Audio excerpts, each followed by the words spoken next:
Chapter 2, Sunday Morning. The next morning I woke up thinking about the runner in Slava. There was a time not too long ago when my first thought every morning was the same thought.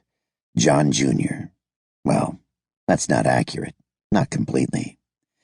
John would be at the center of my first thought, but the focus would shift. Sometimes the focus would be on remembering his death. All the horrible episodes surrounding it coming at me like the distinct flashes of a strobe light.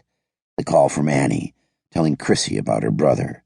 The hospital, the wake, the burial. The cruelest thing in life, a parent putting a kid in the ground. Sometimes it was the emotions. The hurt, the rage, the sorrow, the grief. The grief. That was still present.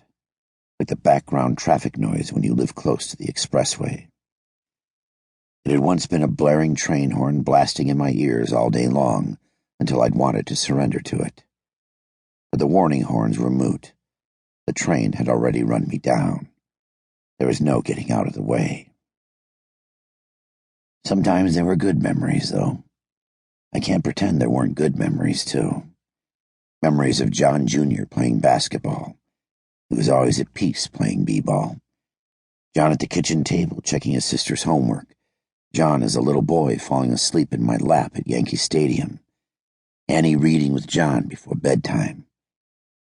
Good or bad, they were relentless, giving me no rest, no escape, no peace.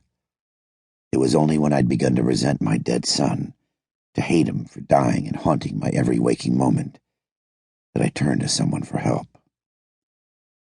Doc Rosen had saved me from myself.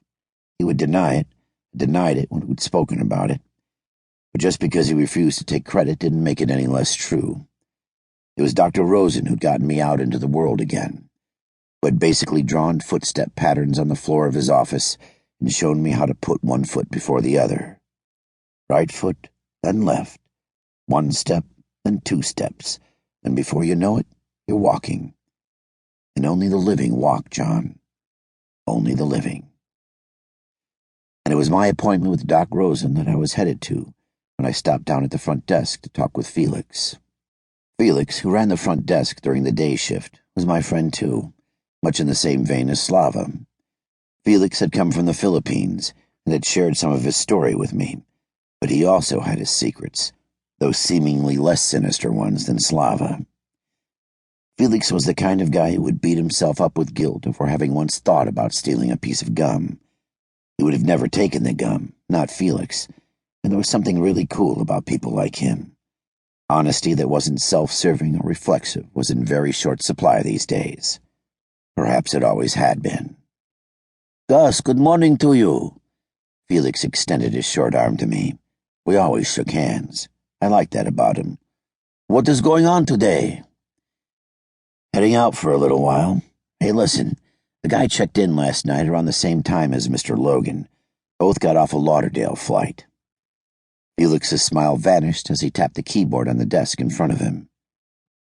"Why, is there trouble with him? I mean, will there be trouble?" His Filipino inflection got intense when he became agitated. Felix was a worrier, always looking for trouble and finding it even when it wasn't there.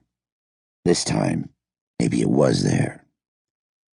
"Mr. Michael Smith," he said, "room 111, checked in right after Mr. Logan."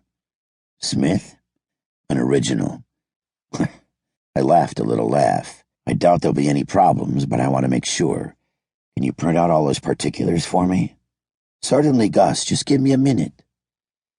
As Felix worked the keyboard, I asked, "How long a stay is he down for?" Okay, no, wait." He was talking more to himself.